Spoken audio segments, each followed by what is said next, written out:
Welcome to today's chilling true crime story, a tale of unimaginable horror that unfolded one cold December evening in 2000. What began as a simple gathering of friends in Wichita quickly spiraled into a nightmare that would haunt this community for years to come. Two brothers, driven by pure malice and violence, tore to the lives of five innocent victims in a relentless spree of terror. Four lives were tragically cut short, while one survivor lived to recount the horrors they endured. This is not just a story of crime. It's a story of survival against all odds, a pursuit of justice, and a haunting reminder how brutality can emerge in the most unexpected places. Stay with us as we dive deeper into this unimaginable tragedy. Don't forget to like, subscribe, and hit the bell icon so you won't miss the gripping details of this horrific case. Reginald and Jonathan Carr grew up in Dodge City, Kansas, a town that, for many, represented quiet simplicity. For the Carr brothers, it was a place where hardship and violence shaped their early years.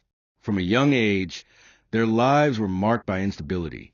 Their mother, Janice Harding, was known for her strictness, but the warmth and affection a child needs were often absent. She struggled to provide her sons with the love and security they craved.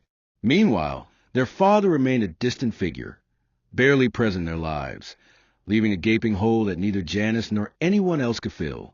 Their childhood was far from ordinary. Violence seemed to hover over every part of their upbringing. The boys were exposed to constant turmoil, physical abuse, neglect, and an environment that was anything but nurturing.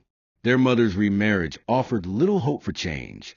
Her new husband, who tried to offer some semblance of stability, was tragically ambushed outside their home in a violent act that further shattered what little security they had left. This environment, filled with neglect and brutality, had a profound effect on both brothers. It wasn't just a home of chaos. It was a place that taught them violence as a way of life. Reginald and Jonathan's relationship with the world around them was forever influenced by this dark past, one where anger, distrust, and despair were constant companions. Growing up without the protection and love children deserve, the brothers learned to take what they wanted and to take it by force if necessary. And Valena was more than just a member of her community. She was a pillar of it, a talented musician. She had dedicated her life to the arts, not only performing but also serving as the orchestra's librarian, organizing musical scores, and supporting countless aspiring musicians. Anne's heart was as generous as her talent. She spent her free time organizing programs to bring classical music to underprivileged youth, using her gifts to touch lives and bring people together. She was the type of person whose presence made a community feel whole, whose actions rippled out in ways that many might not have noticed, but were felt deeply by those who knew her on that fateful December evening, after finishing rehearsal, and parked her SUV in front of her home, ready to head inside and unwind. It was late, and the world outside was quiet. But that silence would be shattered by an encounter she never saw coming. As she gathered her belongings, a man approached her vehicle. He seemed distressed, asking for help. Though Anne felt something was off, she hesitated and decided to drive away. That's when the terror began. Reginald Carr, the man she encountered that night, wasn't just looking for help. He had come to take her life. In a flash, he pulled out a gun and fired multiple shots through her driver's side window. The glass shattered around her as the bullets struck her body. Despite being critically injured, and managed to muster what strength she had left and press her car horn, creating an incessant noise that echoed through the neighborhood. That sound would be her saving grace. A neighbor heard it and immediately called 911, and when the first responders arrived, they found Anne barely conscious, her body racked with pain. In her final moments, she managed to give law enforcement a brief description of her attacker. Her determination to survive, even as she teetered on the edge of death, provided investigators with their first crucial lead. Anne's actions in those last moments showed incredible courage, but sadly, her injuries were too severe.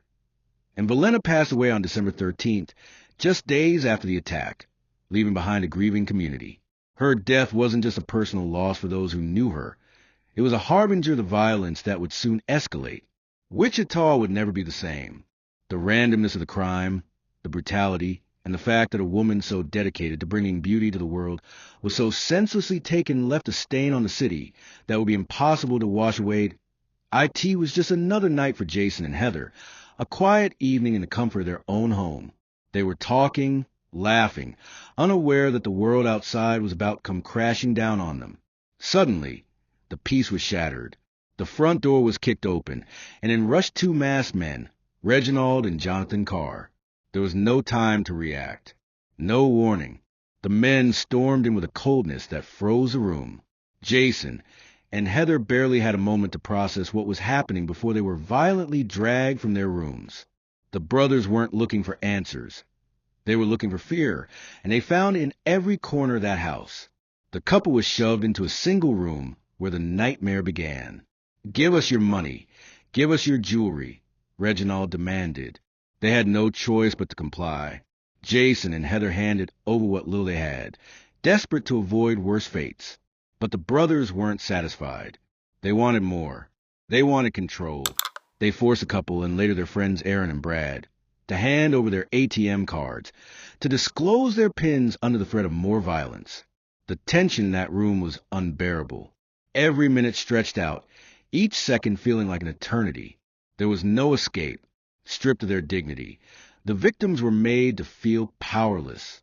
They could only hope that their obedience would keep them alive. But the Carr brothers weren't interested in mercy. They had come for something much more twisted.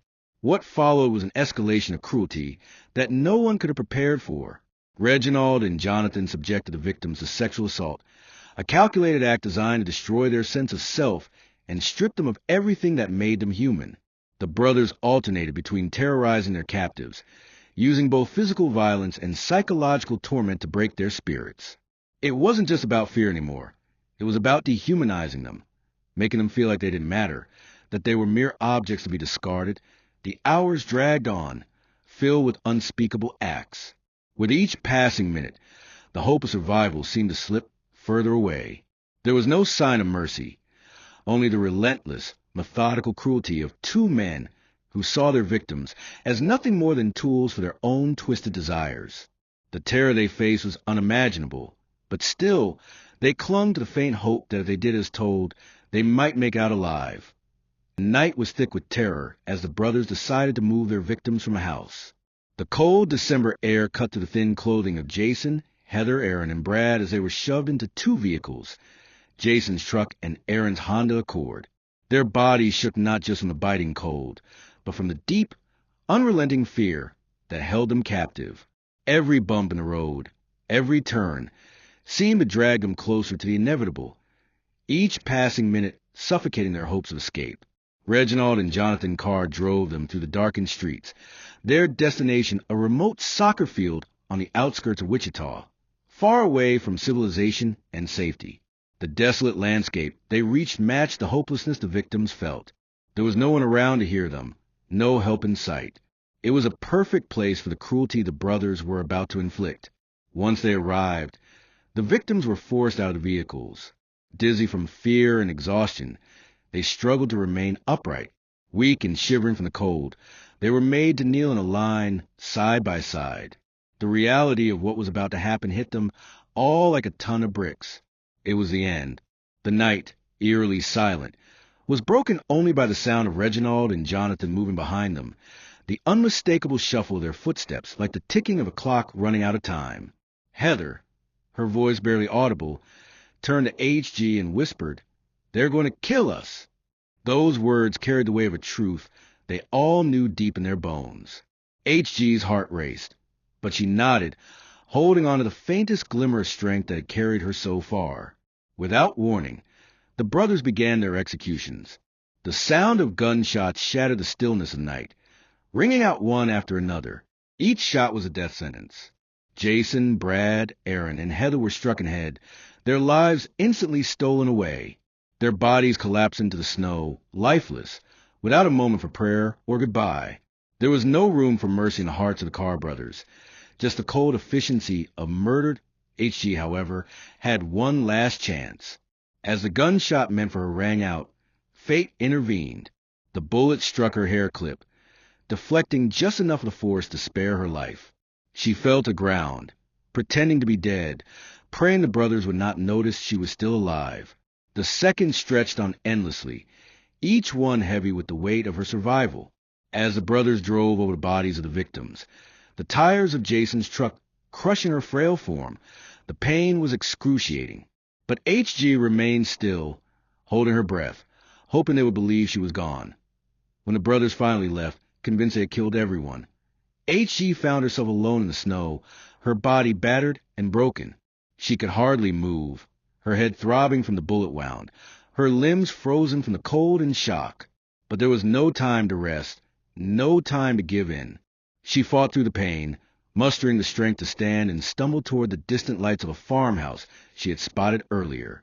Each step felt like an eternity, her body weak, but her will to survive stronger than ever. When she finally reached the farmhouse, she pounded on the door, her strength waning but her determination still burning. The homeowners immediately called 911, and H.G.'s survival became the lifeline authorities needed. She provided them with the critical information they needed to find the bodies and identify the killers. Her escape wasn't just a miracle, it was a beacon of hope. H.G.'s survival, against all odds, was a testament to the human spirit. Her courage in the face of such unspeakable horror not only saved her life, but also gave a voice to those who had been silenced forever. Her bravery would ultimately play a pivotal role in bringing the Carr brothers to justice, and her strength would serve as a reminder that even in the darkest moments, survival and the pursuit of justice are still possible. The trial that followed the arrest of Reginald and Jonathan Carr was a turning point in the quest for justice. The brothers faced a staggering number of charges, 113 in total. These included capital murder, kidnapping, rape, and robbery, with the severity of their crimes making their future uncertain. The courtroom was filled with tension as prosecutors presented their case, showing a clear picture of the brothers' brutality, the terror they inflicted, and the lives they destroyed. The evidence against them was overwhelming. Eyewitness testimony, forensic evidence, and the survivors' accounts all painted a damning picture. Despite the strength of the prosecution's case, the defense tried to shift the narrative. They argued that Reginald and Jonathan's actions were deeply influenced by their troubled childhoods. They painted a picture of two young men who had grown up in a violent, abusive environment, one where they had been neglected and left to fend for themselves. The defense suggested that these hardships had played a significant role in shaping the brothers' actions. Their lawyers asked the jury to consider the years of abuse and neglect, to show some measure of mercy, and to hand down a less severe sentence than death. But the victims' families were not moved by these arguments. For them, the focus was not on the brothers' past, but on the lives they had taken and the grief they had caused. The families of Jason, Brad, Aaron, Heather, and Valenta were in the courtroom, their presence a constant reminder of the depth of the loss they had suffered. The emotional weight of their testimony was impossible to ignore. They spoke of their loved ones with love and sorrow, of the pain that had come from their sudden and violent deaths. They described the void left behind, the dreams unfulfilled, and the pieces of their lives that could never be put back together. The family's words carried the rawness of their grief, and their impact on the jury was evident. The trial was not just about legal arguments. It was about the human cost of the brothers' actions. The jury listened, and as the defense's attempts for leniency failed, it became clear that the full weight of the brothers' crimes had resonated with those who held their fate in their hands. After careful deliberation, the jury came to a decision. They recommended the death penalty for both Reginald and Jonathan Carr. Their actions were too heinous, too senseless, to leave room for mercy. The brothers' lack of remorse, their deliberate cruelty, and the devastation they had caused made it impossible for the jury to consider anything less. This recommendation was not made lightly. It was a reflection of the family's pain, the community's horror, and the justice they saw for the lives lost. The courtroom was silent as the verdict was read. It was a moment of closure for the victims' families, though it did little to ease their pain. The brothers' trial was a testament to the power of the justice system. But for those who had been directly affected by the Carr brothers' actions, it was a bitter reminder of the brutality they had endured. The death penalty, though recommended, could never truly bring back their loved ones. However, it was seen as the only fitting consequence for a crime that had shocked and devastated an entire community. The aftermath of the Carr brothers' crime spree left a deep and lasting wound in Wichita, a city that had once been known for its quiet charm and small-town feel. The brutality of the murders and the senseless violence that tore apart the lives of 5 people sent shockwaves throughout the community and beyond. Wichita, a place where families had once felt safe in their homes, was now marked by fear and disbelief. The image of 4 young lives taken so violently in the haunting survival one would linger in the minds of the residents for years to come. The emotional toll on the city was immense. People felt vulnerable in their own homes, as if no one was safe from the possibility of such horrific violence. The very fabric of the community was torn apart. People who had once lived their lives without fear now looked over their shoulders, uncertain of what the future held. The grief that followed was not limited to the families of the victims. It spread like a ripple through every corner of Wichita. Friends, neighbors, and even strangers were affected by the events, each person carrying the weight of the tragedy in their own way. But amid the sorrow, the community began to rally. Vigils were held in honor of the victims, a way for people of Wichita to come together and mourn those they had lost. The events were an expression of solidarity, an attempt to reclaim their sense of unity and resilience in the face of such horror. These vigils were not just about remembering the lives of the victims. They were also a reminder of the strength of the human spirit and the unbreakable bonds that tie people together in times of unimaginable loss. Support for survivors, especially HG, poured in from all corners of the country. People admired her incredible courage and determination to survive, and her testimony became a crucial part of the pursuit of justice. The community stood by her, offering not just condolences, but tangible support, whether through donations, words of encouragement, or a simple act of kindness. The emotional impact of HG's survival could not be overstated. She had gone through something unimaginable, but her strength in telling her story and helping authorities piece together the details of the crime was a symbol of hope and resilience. The trial's conclusion, with the death penalty sentences handed down to both Reginald and Jonathan Carr, did bring some sense of closure. For the families of the victims, it was a moment of justice. The relentless pursuit of the brothers, the tireless work of law enforcement, and the emotional testimony in the courtroom all culminated in a verdict that would, in many ways, close the chapter on the legal side of the case. But no verdict, no sentence could ever erase the scars left behind. The wounds of grief, trauma, and fear would remain long after the headlines faded. The scars of the Wichita massacre are not just marked in the lives of those who died, but in the hearts of the survivors and the community as a whole. It's a reminder that while justice may be served, the emotional cost of such brutality cannot be measured or healed overnight. The pain of losing loved ones, the trauma of surviving such an ordeal, and the fear that lingered in the wake of the brothers' rampage would stay with Wichita forever. The city and the families affected would never be the same, but through their strength and support for one another, they began the long process of healing, one day at a time. As we reflect on the tragic events that unfolded in Wichita in December 2000, there are many lessons to take away. This story is a stark reminder of the depths of human depravity, of how violence and cruelty can come from the most unexpected places. The Carr brothers' actions were brutal and senseless, but they also revealed a dark reality that too many people are forced to face. Violence can happen anywhere, to anyone, without warning. However, alongside the horror, there is another lesson: the strength of those who survive. HG's courage to persevere, despite the unimaginable trauma she endured, is a testament to the resilience of the human spirit. Her survival, her fight for justice, and her willingness to share her story showed the world that even in the darkest of times, strength and hope can emerge. The legacies of the victims, Jason, Brad, Aaron, Heather, and then live on to the memories of those who loved them and the lives they touched.